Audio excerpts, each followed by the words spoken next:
ছয় মাসের শিশুদের প্রথম সলিড খাবার হিসেবে গাজরের পিউরি দিতে পারেন। এটা শিশুর জন্য সবথেকে পুষ্টি সমৃদ্ধ একটি খাবার, যা কিনা শিশুর পুষ্টিগুণ চাহিদা মিটিয়ে থাকে।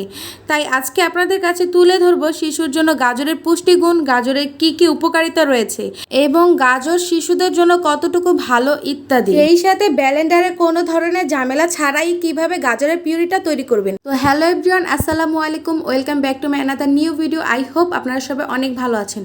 নতুন ভাইদের আমার পক্ষ থেকে অনেক অনেক শুভেচ্ছা এবং অভিনন্দন।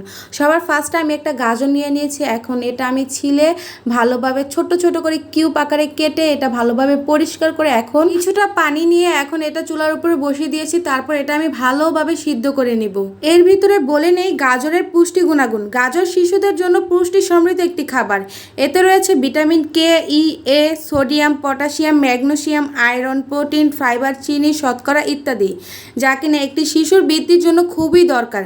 তাই গাজরের পুষ্টির কথা ভেবে তাকে খেতে দিতে পারেন। তাছাড়া রঙিন সবজি শিশুদের জন্য অনেক উপকার। যেমন গাজরের পুষ্টি গুণাগুণ। গাজর শিশুদের স্বাস্থ্যকর শারীরিক কোষ বৃদ্ধিতে সহায়তা করে, লিভারের ক্ষতিকারক রাসায়নিকের প্রভাব থেকে রক্ষা করতে সাহায্য করে। গাজরে ফ্লাভোনেট থাকে, যা কিনা শিশুর হৃৎপিণ্ড এবং কিডনি স্বাস্থ্যের উন্নতি করে। এই খাবারটি শিশুর জন্য পুষ্টি সমৃদ্ধ একটি খাবার। শিশুদের দৃষ্টিশক্তি বৃদ্ধি সহ বিভিন্ন সমস্যা থেকেও বাঁচায়। দেখতেই তো পেরেছেন গাজরে কত পুষ্টি গুণাগুণ রয়েছে। তাই আপনি আপনার শিশুকে গাজরের পিউরি করে দিতে পারেন। যে কোনো খাবার নতুন বাচ্চাকে দিলে সেটা পরপর 3 দিন দিতে হবে।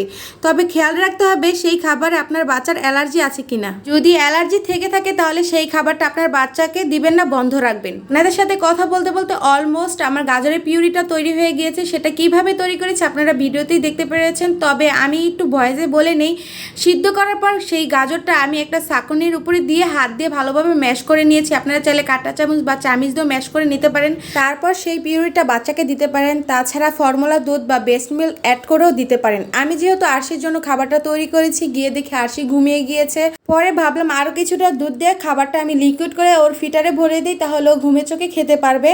আর বাচ্চাদের খাবার 30 মিনিটের উপরে রাখা ঠিক না, তাহলে খাবারের প্রতি যে ব্যাকটেরিয়া থাকে সেইগুলো নষ্ট হয়ে যায়।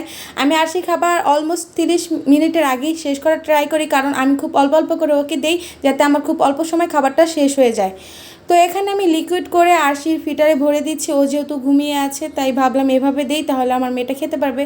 তো আজকের ভিডিওটা এই পর্যন্তই রাখতেছি। ভিডিওটা শেয়ার করে নতুন মায়েদের দেখার সুযোগ করে দেবেন। আল্লাহ হাফেজ।